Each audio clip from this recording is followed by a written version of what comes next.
47 onwards in the northeastern territories. It was not there at that time as Armed Forces Special Powers Act.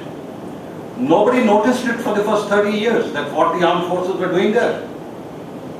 There were midnight parades, identity checks, and all this thing went on for 30 years without, because it was so secluded, media could not report it, and the entire nation state was unaware as to what was happening there. We're talking about human rights. Ask a Manipuri boy, ask the Mizoram people, ask the northeastern states, and they will tell you what they have gone through for the last 60 years. Armed forces under no circumstances had ever asked for any special powers to aid the civil authorities for governance. But when it was asked, they put down their conditionalities. It is for the state and for the nation state to give it or not give it. I don't find any reason as to why the armed forces, which is meant for a totally different purpose, that is threats from external sources, to be contained, protecting our international borders, should be used for internal security matters. It is the governance which is supposed to do that, the local police has to do that, the local administration has to do that. The armed forces do not have to come. Do remember, the force is meant to kill and not to be killed. So that is the basic dilemma. And that is why, if you see in the last 5 years, the armed forces has rarely been called as aid to civil power. Last 5 to 7 years. It has reduced and reduced. Because the service chief said that we are not going to go in to do your dirty work when you do not know how to govern the state. As a matter of fact, in J&K, a former army commander went and told Advani this thing, that what is wrong with you is governance. Why don't you improve that? So, to take Armed Forces Special Power Act in isolation as a draconian thing,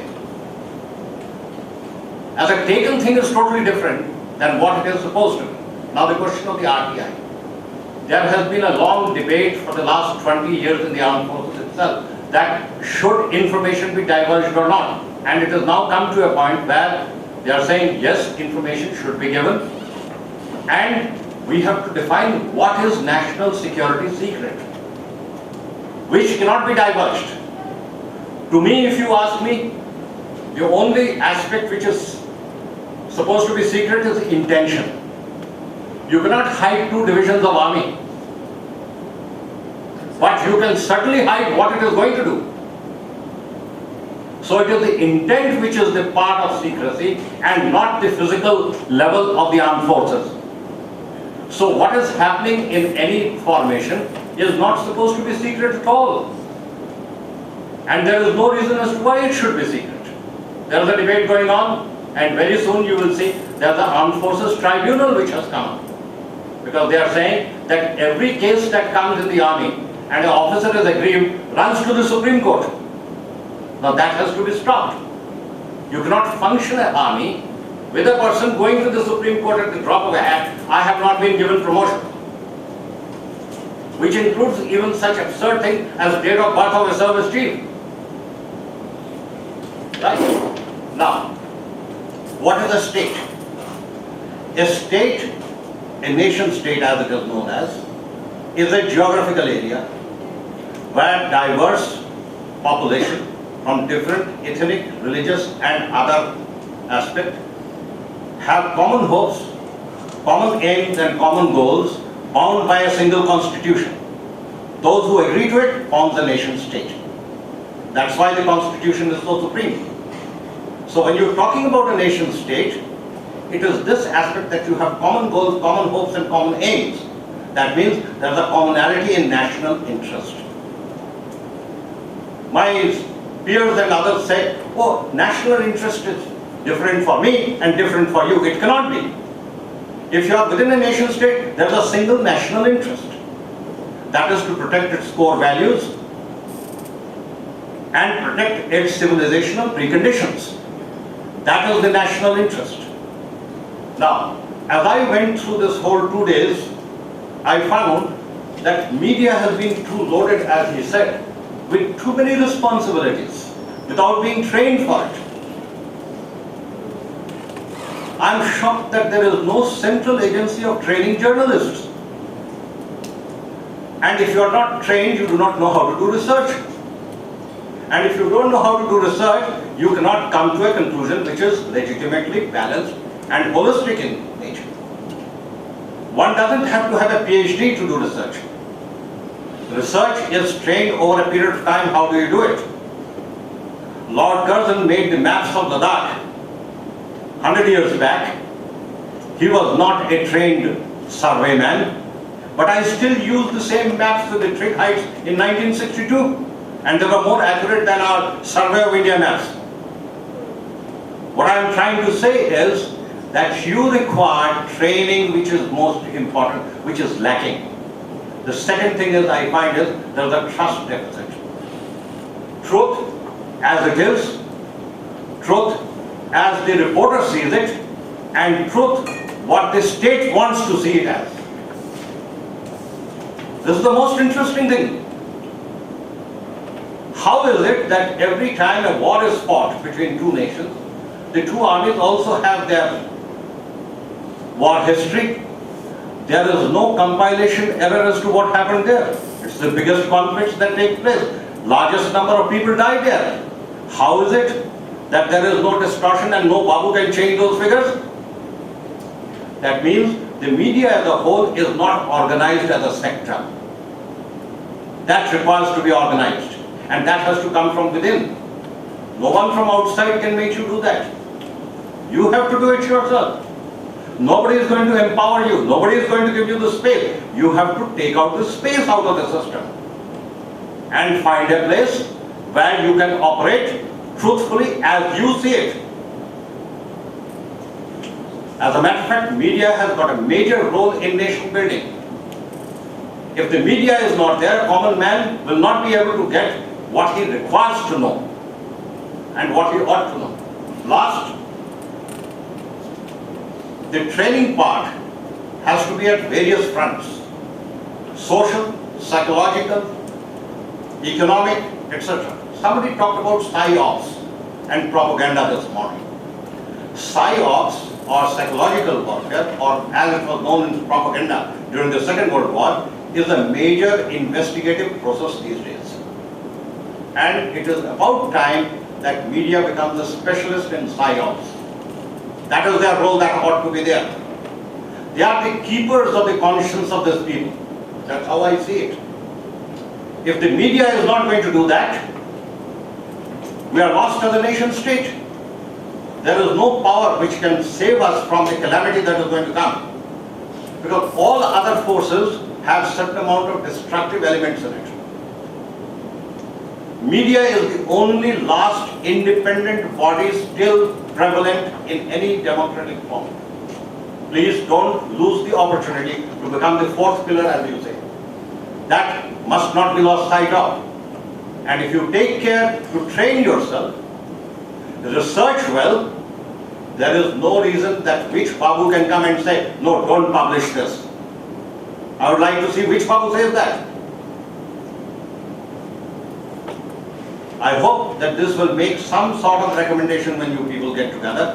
How can we save us? Because as a working journalist, I have to keep in touch with so-called extremists, Maoists, visit those belts, meet them, and interview them, and so. See, that's what when I refer to that, there is some immunity and some privileges have to be the journalists, because likewise we have some human rights organizations which have certain privileges, which have certain access to the state and the non-state actors.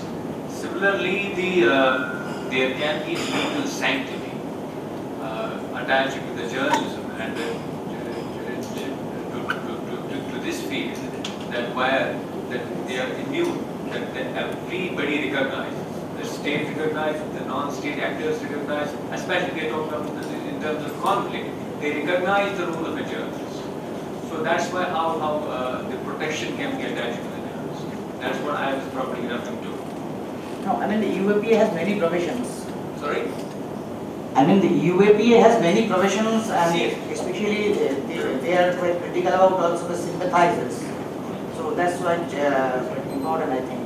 See, as far as the state is concerned, state has to protect, because the state and the constitution is the custodian of the rights of the people. The right to life and liberty is one of the fundamental and essential. So state is always accountable. If, for example, the state authority, the state instrumentality is involved in the deprivation of life and liberty, they are accountable. But the question is that the same is done by the non-state actors. So what's to be done? Who we can hold responsible? That's the question. That's why a system, a framework has to be there. A sort of recognition has to be given to this journalism, not in terms of national within the parameters of the nation, but international recognition has to be there that the journalists are privileged persons. They have certain respect. They have certain freedoms to operate. So ultimately, the journalists work very freely, and their life and liberty is all. See, I was mentioning what the observation of Dr. Sen that Armed Forces Special Powers Act, in case of this act, usually Army does not want that this act should be at all there. So it is always the civilian government which wants Army to be aid to tackle a particular circumstances, whether in Northeast or whether in any part of the area. Then why are they reluctant when if after a certain period of a time, if they achieve a certain objective, say in case of Northeast or in case of state of government, where say in fact if you mentioned one army general Vipin Malik was on record in saying that it's sort of a political issue, and in fact also General Krishna Pal has also repeatedly mentioned once there was a Fedayeen attack, then he said, what can I do if someone wants to do it, so we can't stop them. So now if we are in a situation where the civilian government is of a view that there is a peace and we don't need the armed forces to aid the civilian government, why the army is reluctant to part away with this act? To begin with, the issue of armed forces being reluctant does not rise. The armed forces says that you want to use us, you will have to follow the following parameters. Okay. We are responsible for international border security. What happens beyond the international border security is your business, kindly look after it yourself. We will not come. But the problem is that the entire system has become, if I may say, in quote, corrupt. That the civil administration is incapable of controlling the police and the paramilitary forces, which is not under the army. Okay? Now, in order to make the army come in, because the army has been so misused in places like UP and other places in the past so many years, that they have said that if you want us to do, these are the conditionalities which were existing in Northeast before it came here. Okay? So the issue of likes or dislike does not arise. The army says that we would come in, provided you really have a way to tell us that so-and-so is not less than an enemy. The army acts against an enemy of the state. Declare a person as enemy, then I can kill him. Okay? It's a very simple logic that they are talking about. I may not agree with it. That's a different issue. I'm saying what the army's perceptions are. That declare a state not only disturbed but the enemy of the state. Then only I can act. My charter is an offensive charter. It is not a defensive defense charter. You see, as far as I know, in Jammu and Kashmir, it's not the terrorists. It is the technical term is the anti-national elements. That it is from their side, it was the demand, an official demand by the media, including the state media, the term to be used as, I think the equivalent term is Jangju. What does it mean? First of all, see how the terminology has changed. First of all, he was a freedom fighter. Yeah. He was a militant. Then he became a terrorist. See, this is a very vague and different people perceive differently. For example, for A, he's a freedom fighter. He No, I think for the media, general media, For the newspapers, media. what do they write? For the media now, they are very balanced now. Right. They say militant. Militant in the armored person, gunmen. So they don't use as a terrorist or the freedom fighter. So they take a somehow balanced. Sometimes it was there as anti-national elements. Yes. Not That's see, the- the mainstream, the Delhi media writes that they don't have any problem to write terrorist or the anti-national. But probably they cannot afford to say like that. Now Sarabjit Bhai is gone. He had made one comment, so I would like to, even in his absence, I would like to just clarify. You see, the reason why focus has been on media today, when we have spoken, is because we are basically discussing media. Supposing if it had been NGOs, or supposing if it had been civil servants, it would have been a different debate altogether. That is one point. The second point is whether media likes it or not. One has to accept that today, I think about at least 60% of everybody's perception and ideas are being formed through television and through newspapers and even social networking, and not through your grandmother and your father and your brothers and your sisters.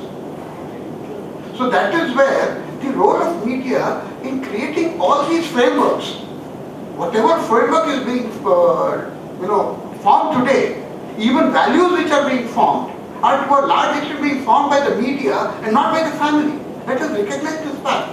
And that is why I think the sooner media realizes this reality, the better. Thank you very much for the nice, very enlightening and educative session.